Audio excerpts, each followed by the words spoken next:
live stream participants, this one's for you. Um, Thank you all so much for coming and joining in on the live stream now or in the future. My name is Eve Parker Finley. I'm the symposium director. I'm so excited to be having this conversation today. At a distance from within, conversations on diaspora. Tyra and I met about this talk, and I think it's going to be fascinating, and these two artists are so cool. Let's do it. Without further ado, I'm going to let Tyra introduce the panel. Well, Thanks for coming. Thank you for joining us today. My name is Tyra Maria Chono, and I am one of the co-curators this year for Art Pop, alongside Bettina Martinez Perez, who is not present here today, unfortunately. First of all, I would just like to thank Eve Parker Finley for inviting us today, and I would also like to thank Art Vault and Pop Montreal for giving me this opportunity today. And I am happy to share time and space with Jin Hyewon, who is exhibiting at Project Casa, and Joyce Juma, who just had a film screening last night at Cinema Meltdown in collaboration with Film Pop. This year, Art Pop, we have a lot of things going on, a lot of events, and we have a collaboration with Film Pop, which was last night. We have Love and Nonprofit Organization, an exhibition that's happening at Espace Pop. And we have Pop Reads, and we also have a collaboration with Project Tabloid, who is showcasing the work of Holly Chang until October 20th. We have a lot of things going on. I think you could just find our programming on the Pop Montreal website. So one of our biggest projects this year for Art Pop was to realize an exhibition. And in the past years, Art Pop, the exhibition would take place here, actually, upstairs for 5 days. But this year, we had the opportunity to work with Project Casa. And with Project Casa, we have an exhibition called At a Distance from Within, which is up till this Sunday, October 2nd. And I also wanted to just shout out that we have a finissage this Saturday from 5 to 7. And I also would like to thank Danielle and Paul for hosting us for this exhibition. So now moving on with the exhibition itself, I just wanted to first start off with just talking about how we got together, me and Bettina. So me and Bettina got together through this platform called Art Vault, which is a platform that started from Concordia, who gives recent graduates opportunities in the real world after you graduate. So they have mentorships, workshops, or residencies, which me and Bettina got through Art Vault, which is the curatorial residency with Pop Montreal. And when we first got together, we realized how many of the subjects and themes that we tackle in our practice are very similar. So we thought that it would be a good idea to explore a word that is often talked about these past few years, which is diaspora. And I just wanted to sum up our exhibition in just a few sentences that I've had written out. So A Distance from Within draws from the allegory of the seed as an entity that creates a sense of rhythmocratic placemaking. This relations form of placemaking refers then to flourish of communities, practice, and exchange that come from diverse and multiple diaspora. The exhibition explores the concept of diaspora through the use of texts by diasporic writers such as Sundus Aldou Adi, Stuart Hall, and Edouard Glissant, among others. As Sundus Aldou Adi mentions, armed with free and critical thinking, artists can craft new narratives and forge new connections outside of the sphere of national identity and official stories. Our curatorial approach recognizes the difference that exists among different diasporic persons while also attempting to bridge certain similar social, cultural, and political lived experience that emerge from geographical dislocation. Many artists approach their work by delving into personal and official stories. The ones featured in this exhibition use identity as a starting point to work towards transforming memory into tangible artifacts, employing their own voices and agency. And through this process, we came across many artists that we've discovered. And one of the artists that we've discovered is Jin Hyewon. And I first encountered Jin Hee-woon's work at the Binal Ellen Gallery. And it was the Ignitions exhibition, which is created by the MFA students at Concordia University. And Jin Hee-woon, his work embodies the daily events an individual face when negotiating migration as an Asian migrant living in the West. And I felt like it reflected a lot with my personal experience, especially with my parents that immigrated from the Philippines to Canada. And even though they've adapted the language, the lifestyle, there's always something that makes them different in Canada. And I just wanted to introduce now Jin Hee-woon, who will be talking about his practice. Thank you so much for inviting me to have wonderful exhibitions and having this great artist talk. And I guess I can briefly explain what my practice is and how it related to this ongoing exhibition.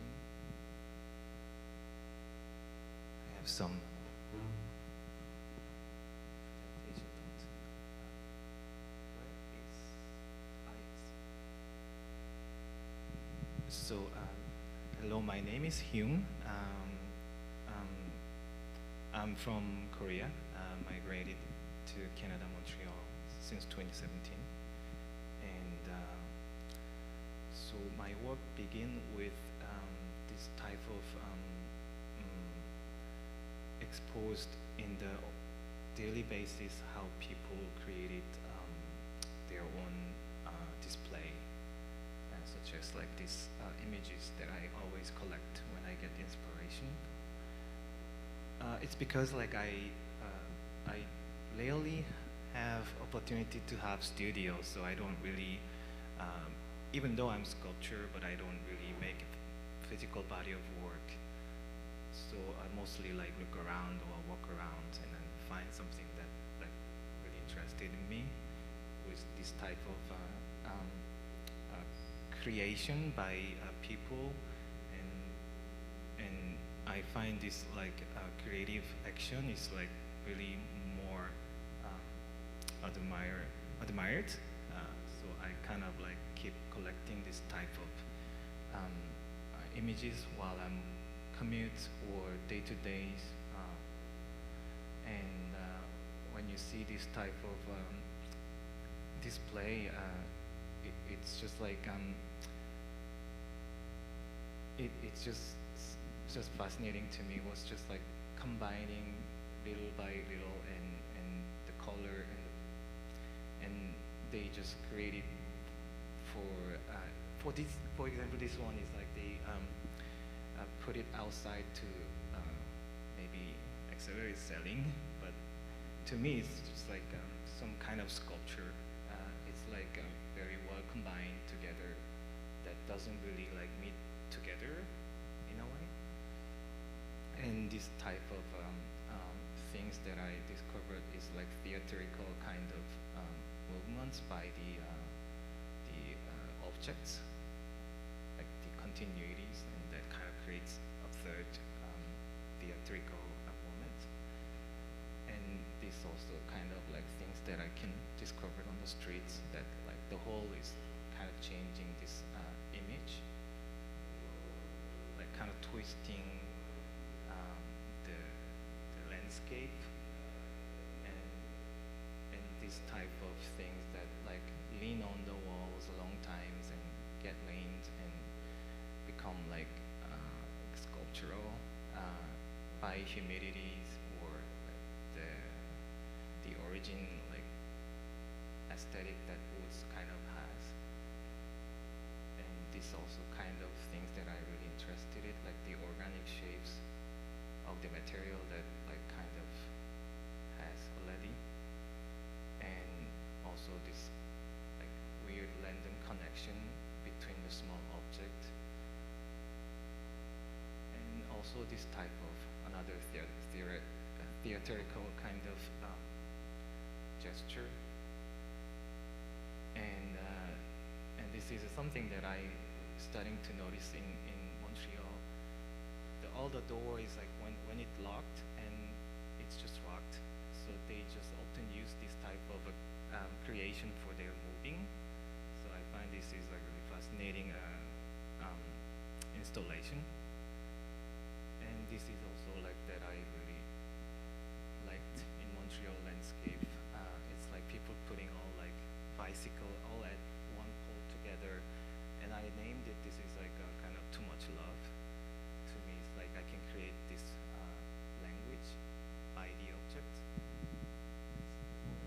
Oh, yeah, yeah, yeah. Sorry, sorry.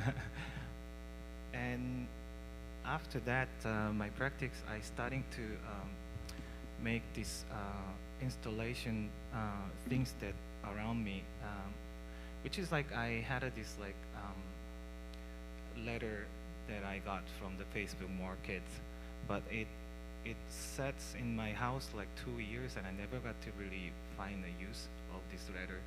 So I starting to bring it to the studio and just spend some times and contemplating this object, and also of the other like this wood I carved. I grab it from the outside, but I kind of like had an idea that maybe I can use some coat hanger in the house, but then also it was never got to use. So this type of like object that I had it, but then I don't use in the house, so I starting to use as my artwork, and I will as I previously showed all these pictures of the object that I really inspired. There's some common formal themes, which is like kind of gravities or durational and absurd, and also like kind of a language play. And so in this work, I started with a letter hanging with this like strings. It's kind of like opposite, you know, when you like have this letter, you just like did at different angles. It used to be, but I kind of like changed this hierarchy that letter has the meaning of these things, and also the IKEA, and then this wood, organic like shapes from the natures, and the concrete, this piece fragment, like kind of that related to the gentrification and ready-made nature. I kind of like combine these three together to create some moment for my exhibition as part of sculpture. And there's another like the mirrors on the floor that lean on the wall. Is like I tried to use these like halogen lamps to create fake kind of golden hours. I don't know if it was successful, but then it was pretty close. Like when you comes to the space and you actually see this like drizzle of the sun, kind of fakes on nights. And a similar way of use my similar things that I use for my sculptures. Like it's also like the all the found object, and I try to amplifying this kind of like aesthetic form that that material has with combining together, and it's kind of reflecting on my migration, like kind of my body experience, like how I negotiate like within the different like context since I moved. Whereas before in Korea, I did not think about like this type of negotiation. I was more free. I was more like able to not really conscious about this type of negotiation. And then after when I first moved here, I didn't also had a studio space. So I started just work with my iPhone and try to, same as like picture, but more like I want to maybe create something else rather just stillness. So I starting to collect videos instead of pictures, and sort of like always like this subtitle as part of image, because my experience in Korea, all like Western culture that I watched, it's all like always within the subtitle. So subtitle is not just translation to me, it was more like part of image. So I want to use as also part of a narrative that kind of goes well with my footage that I collect. So it was like 4 minute short video that is kind of like narrates of my body of experience after I lived in North America. And then I also keep practicing with the ordinary, these like objects that just comes to me. Cause like nowadays, like people, cause I'm in the MFA program and everybody know my practice, and then they starting to, oh, this might be interested you. So it's like the things comes to me now. So I'm starting to juggling with these things to amplifying these aesthetics and try to reflecting of this like negotiation into sculptural way, and I starting to also making actual sculpture, which is like my English is not good enough, and this is like generally this is not my first language, so I'm always struggling with the language barrier, and then when I studying in Concordia MFA, I noticed that like also the Francophone students also struggle sometimes within speaking English. So I thought this is kind of a nice way to share, but different angles, different perception, and that's kind of so far what I did. And I wanted to also share something that I been doing as a collective. When I moved 2017, I really don't know anybody's, but I've always interested in to find some communities, and I find some good artists, like two of them, through the Concordia. And they also had a similar kind of experience, like kind of exclusive by having difficulty as a minority artist. So we started like, let's just make our own exhibition or opportunities. So we call it Quiet Ourselves. It's quotes from the Virginia Woolf. And our project is always like exhibited with moving trailer, which is like U-Haul truck. We lent it because like it's mobile and it doesn't cost a lot, and it's kind of reflecting of this migration instability in a way, and temporal kind of artisanal space. So we kind of make a schedule. Each of the participants find a place where they want to park and exhibit their things. And we've been doing this like 3 years, but after pandemic, we kind of changed it because like it's kind of not impossible to gathering together.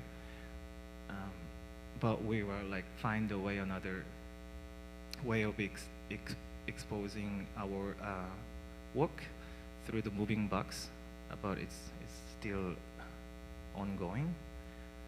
This is one of work I presented with the moving trailer. I was sitting in the park and just staring at the moon, and I thought I really wanted to pack this moonlight into the moving box. It was kind of absurd, but I really like to challenge those type of abstract poetry. So it was a full moon day. I used a lot of mirror. I borrowed, asking around, can you bring some mirrors so I can reflecting this moonlight into the moving truck. So there's a one small circle-shaped mirror that is the kind of moonlight. Someone's backyard, where it's like because the place was more like able to collect this moonlight, so it goes down to the mirror and they're reflecting to other mirrors, and I was able to collect the moonlight into the moving box, but it was kind of contaminated by this Desjardins laser light, so it looks like really like greenish. But yeah, that's kind of like what I've been doing in Montreal, And yes, I think that's about my work. Yes. Yeah, well, thank you so much for sharing your practice today. I feel like I love how you spoke about your collective, because I feel like these days, like, you know, it's so easy to just start, like, you know, a collective with friends, and it sort of just gets people together and sort of creates a community in Montreal. And yeah, thank you so much for sharing. Thank you. Yeah, no problem. So I guess we will be moving on to Joyce Juma, who was part of the film screening last night at Cinema Down, and it was actually a sold-out screening. So I guess we'll just start off with Joyce Juma, who will be talking about her practice. Hello, thank you for the presentation and thank you for having us, Pop Montreal and Tyra today. Yeah, so I didn't prepare necessarily a PowerPoint, but my website is up, and maybe I feel more comfortable presenting my practice in a more fluid way. So for context, I arrived to Montreal or to Canada 6 years ago to mostly study film at Concordia, and right now I'm pretty much based here, so the relationship has changed throughout the years or ever since I got here, as well as the goals and what you wish to establish in relationship to the place. Yeah, so I mostly work with video as a medium. It has been my main focus, and my work mostly revolves around, I would say, dissecting a certain political landscape, but it's not just any political landscape. I come from Lebanon. I think I forgot to mention this. I was born and raised in Lebanon, and my work mostly revolves around, or that political landscape I'm referring to is the political landscape that is present or has been present in Lebanon. And what I mean by dissecting it is trying to spot specific elements within that landscape and try to delve more into tackling them through video. So, for example, one of my main focus is the performance of politicians, whether it's through general assemblies, meetings, or through, for example, just decision making. Like, for example, what we're seeing right now is a screenshot from a video called "It's Just a Photoshop Work," and the video is about Trump's decision to move the capital of Israel-Palestine, that is, to Jerusalem. And I try to reflect this through Photoshop work, while trying to really convey the idea that you just can't do this, and it is really just a Photoshop work. So there's that when it comes to a politician's performance. And I also have another work called electoral photogeny, or photogenie électorale, which is a term that was conceived by Roland Barthes. And it's all about how politicians take photos or present themselves in the electoral photo shoots when they're about to have their candidate's portrait being taken. And so I collaborated with a video artist from Lebanon who filmed all I would say, the invasion of posters all over the buildings in Lebanon when there were elections in Lebanon in 2019. And going back to also the politicians' performance in, let's say, general assemblies, there was a work that I've done on a UN General Assembly, but it was mostly focused on the simultaneous translation that happens in these UN meetings, where if there's someone presenting in a different language, all the people involved in the assembly are listening to a simultaneous robotic translation of the person speaking. And so kind of thinking around language translation, but mostly how the affect of the person presenting, especially if it's for a human rights meeting, gets removed because it gets translated simultaneously and it's just like a robotic voice. So there's that for some of my past work. The questions that I'm interested in right now are, let's say, focused on post-colonial education or the education, like national educational systems and how they get shaped after colonial times. And I go back mostly to the context of Lebanon. So I've already done a work that was presented this summer at the Musée des Beaux-Arts alongside other artists. That was a group show, the Mardi with Stanley Février. And in that video work, I tried to represent or delve into the Lebanese educational system, where you get taught a lot about how the Ottoman Empire colonized Lebanon for like 400 years. But then the contemporary history of Lebanon is completely removed from this book. So I've been thinking around these discourses within the educational system and how they get built and shaped and even taught. And then when you're taught these discourses, how it shapes you as well, and the vision you have of your country or the space that you grew up in. And I'm also right now conceiving another video work that relates to this idea of the educational system. And I'm also working on a film that I shot recently this summer. And I would say that this film would hopefully be part of a trilogy of films that I'm interested in doing around the current socioeconomic crisis in Lebanon. So I would like to tackle it from 3 different angles. And I had already started this summer with, or by looking at an architectural site in Lebanon that was unfinished. And the site is threatened to be collapsed, and it's in crisis.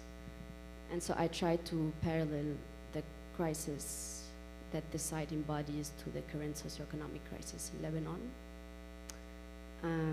It's also part of my residency that I'm doing at the CCA, the Canadian Centre for Architecture. So we're doing this together. Right now it's in post-production. And yeah, I was also involved as a cultural worker in art restaurant centers in Montreal, which also really helps seeing things from a more pragmatic perspective, and understanding how things are on an operational level, I would say. Which, yeah, I think it also really helps as artists to be able to be involved in these ways and to understand the infrastructure of the scene and how things are. But yeah, that's it for now. Yeah, no, thank you so much, Joyce, for sharing a bit about your practice. And I just wanted to ask, when will it be your exhibition at the CCA? Just a little announcement. Yeah, I mean, it's still, so there's going to be an exhibition around the film. And it's, for now, it's set to be for February 2023. Yeah, well, that's going to be soon, and congratulations for this. I guess now we'll be moving on to questions that I've formed by their works that they are exposing for At a Distance from Within. So I guess I'll just start off with Joyce, since we had seen Joyce's film last night at Cinema Madame. And one of the questions that I had was, what did you mean with feeling boredom? And how do you relate to the experience of being exiled or away from home? And it'll be jump back to Hyun after this question. So maybe we can give a little bit of context or a super brief context for those who were not at the screening. So the film is an essay that tries to bridge the idea of being away from home, I would say, with the feeling of boredom, of being bored. And so I did this film in 2018. So I would say 2 years after I had arrived here. And it was still a gray zone, how I feel about Montreal or my connection to it, or in ways where I didn't feel fully settled by then. And I went through a phase where I was experiencing deep boredom, but it's not because I wasn't busy enough or because I was not involved in things or having much on the daily, but I realized that it was more a feeling of boredom that generated from longing to another place and not feeling fully present in the place where you are right now. And I really insisted on the fact that it was boredom as a feeling, but then the motif behind it for me was interesting to explore in a way where it was almost at the borders of being homesick, but also feeling this gap or distance that exists between the two places, and how do you experience this on a deep level, but also on like in the mundane.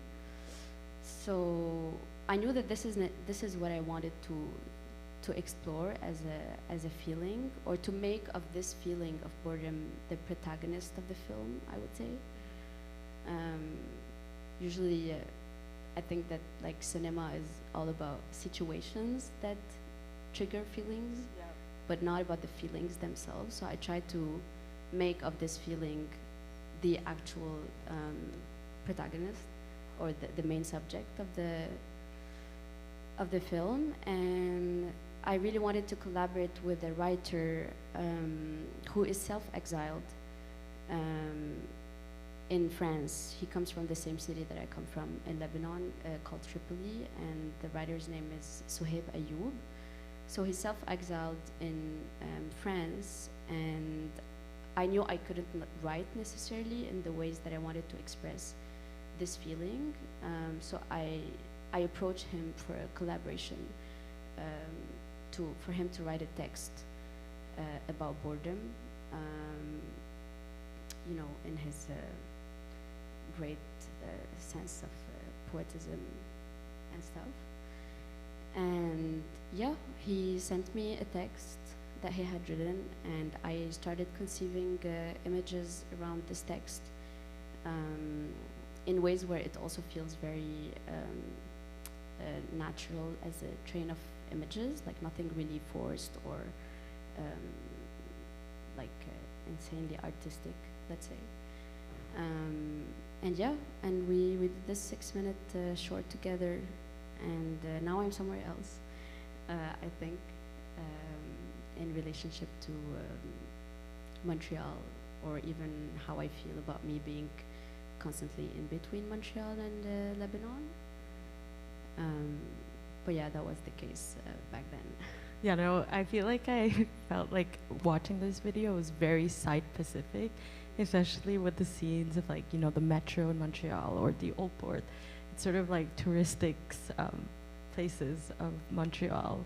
But I felt like the text especially like resonated a lot with, you know, people who, you know, migrate in the different countries, sort of, you know, feels like a different, you know, like they could feel sort of like missing or, you know, longing for their place of home.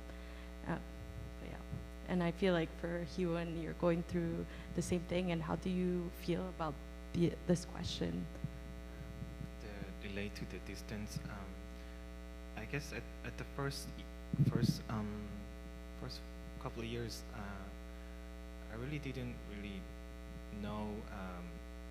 Like, I mean, probably like it's more like lack of knowing where to get what I want, like more like accessibilities, like really basic things, like how do I deal it with just like registering documents and like bank accounts and like these kind of like really fundamental things. But then and again, another like fundamental thing is language barrier too. And then like a couple of years later, I starting to feeling a bit better, like as of like kind of assuring a bit of distance feelings from home, but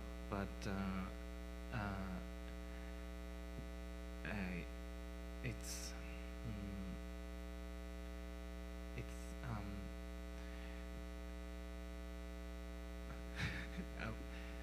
it's just like because how do I connect with my families and friends in Seoul? It's like really far away. It was always with video chats or either text, and that is not that is not the same way of connecting to people. And but I think it's all about the fundamental things, really, like how do I like survive, and yeah, I think Yeah, no, like I feel like even with my experience, like, you know, talking to my family, especially from the Philippines, like, you know, having this access through technology, like, you know, having Instagram, having Facebook, or, you know, WhatsApp, like it's a good way to connect with family and just, you know what's going like on in their lives, because, you know, can't always talk to them, but, you know, having these platforms just gives you a way to just connect with them and just know what's up and what's going on. But yeah, thank you so much for both sharing. And I have one last question, and the last question would be, are there any reflections or critique on the word diaspora has been tackled in contemporary art, practice, or discourse? And I feel like diaspora has been a big word that everyone's been talking about these past few years. So I guess one of you could start. Yeah, it is a big question, especially through the three angles that you've mentioned. I mean, I feel mostly concerned about how it has been tackled in contemporary art.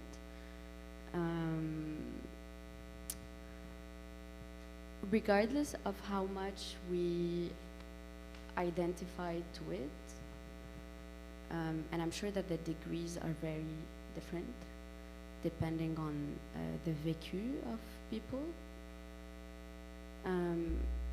I do think that it has been instrumentalized in the past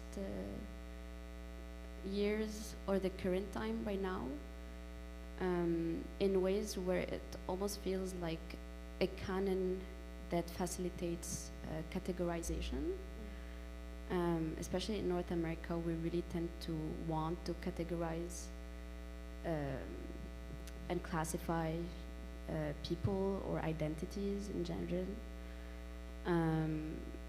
And I'm just worried about it sometimes blending all these experiences together and the uniqueness behind each person and what they've went through under the umbrella of that term, diaspora. So okay, we can all go take the bus together, but I mean, we have different like destinations. But then institutions, when they like are how can I say, designing their grants politics, or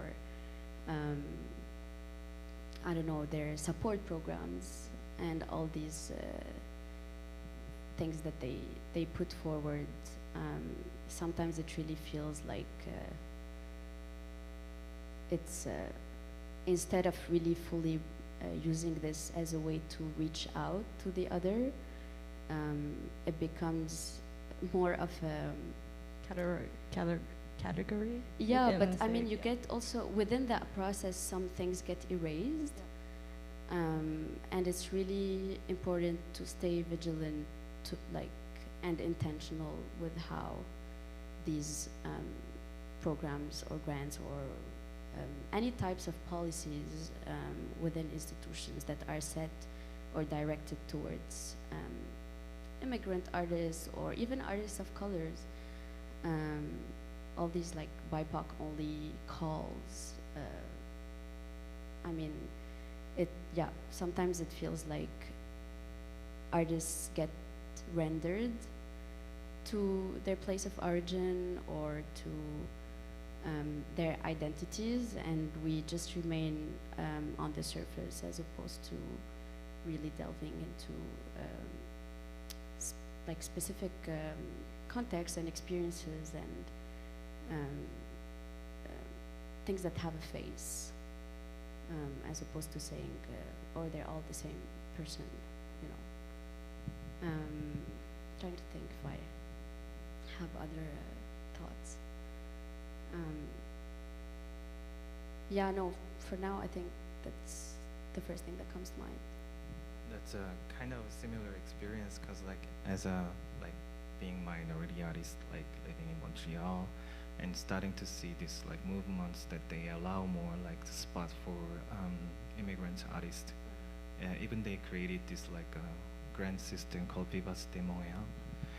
And I sort of feel since 5 years I sort of questioning that since my status kind of shifted since I started to do institution here, and so the question was is this really the welcoming package? Yeah, or is it really the honesty, or is it just the systematic program? Yeah. Yeah, I mean that grant is very special because, and I think it works as a great example on what I was trying to say, because it gives you access, but with few other doors being closed, and it's really this question of, yes, I understand that you're very attentionate towards me, but then how far can we go together?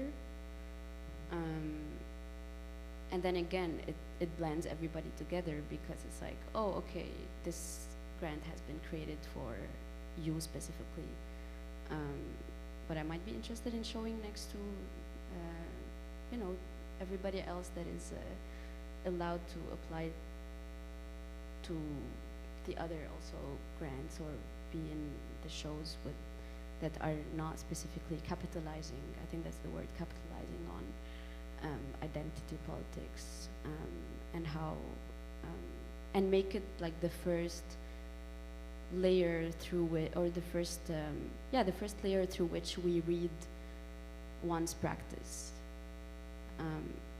And I think, yeah, I mean, once you're aware of this, it's also really hard to break free from it, because it's so embedded in institutional treatment towards artists. But yeah, I don't want people to necessarily read my practice from, yeah, that I'm Lebanese and that's the first thing you should know about me, you know. It's of course more than this to everybody who's here, but it's a lot of work to put this forward. Yeah. No, but thank you so much for sharing both your, answers on this question that I've just asked you. But yeah, I guess we'll just open the floor to questions now to the public, if any of you have questions before we end this talk. So I guess you could go.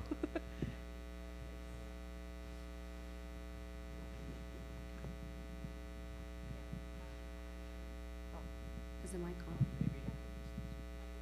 Oh, it's on. On now? Yeah, thank you so much. Tyra, congratulations on the exhibition. It's a really beautiful exhibition. Very happy that Pop Montreal could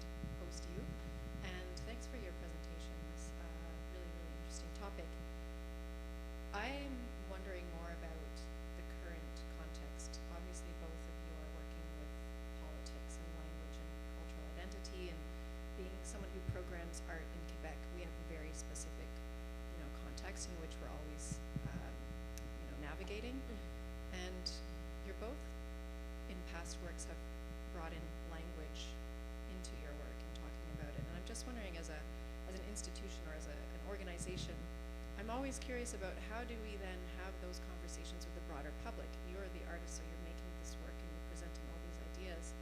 And as an arts organization, our job is to engage with the public on those topics. So how do you see your role as artists in working with cultural institutions and trying to get those ideas more discussed in the broader culture? Yeah, it's an interesting question. I feel that the current context really requires from artists to be more than just artists, like almost cultural or social agents. And I personally have a hard time seeing myself fully detached from that, from wearing that hat of being like a cultural or social agent. Because if the institutions are, I will call it frustration. If they're frustrated about how to do that outreach, then we shouldn't necessarily stop at pointing it out and blaming them. I think there should be definitely room for collaborating together through conversation. But then I also think that we do tend to sometimes romanticize that relationship under the umbrella of being in conversation. I think being in conversation also requires sitting around the same table as we're thinking about policies and bylaws that lay the ground to how this institution works and thinking about it together. So this might sound a little bit conceptual, but on a maybe more practical level, one of the ideas that come to mind is inviting artists or people with such perspectives to join boards or I don't know, programming committees or juries, sit on jury panels and such, because they should, I think that there should be, this collaboration should also involve passing on some agency to those who are bringing forward this type of discourse. Otherwise, I think it's just a passive relationship where, oh, okay, we're gonna include this artist in our programming this year, and it's gonna be a bonus point on our CV as an institution. But then, that's one way of doing it, but for me, it's still quite passive. And it's interesting that we're having this conversation today because it's like Reconciliation Day and so many, it's interesting to look at how the institutions or artist run centers are dealing with it. Some are closing, some are choosing to be in conversation, some are frustrated, they don't know what to do because it's a complex process. So yeah, that's my answer.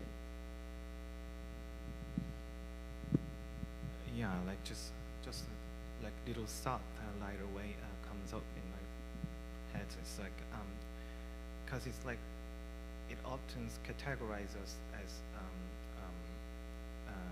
immigrant artists, and often they have this some sort of expectation of having political voices. But when I thinking of like this kind of like we're in the pop Montreal and music scene, and when we see that the artist works, we don't like really categorize because of this person comes from. I think based on my experiences that like in terms of the music, but the art scene is kind of more. I don't know. It's kind of like really difficult to actually thinking about how do we actually unfold it. Yeah, it's a really big topic too. Thank you for both answering.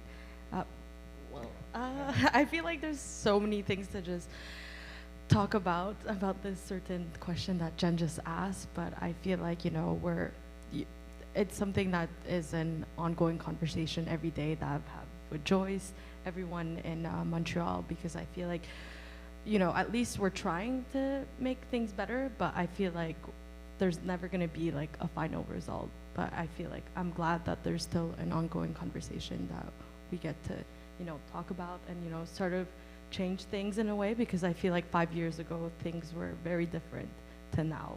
And I think I'm still glad that, you know, we're still having this conversation. Totally. Is there another question before we end things off? Go for it. Yes.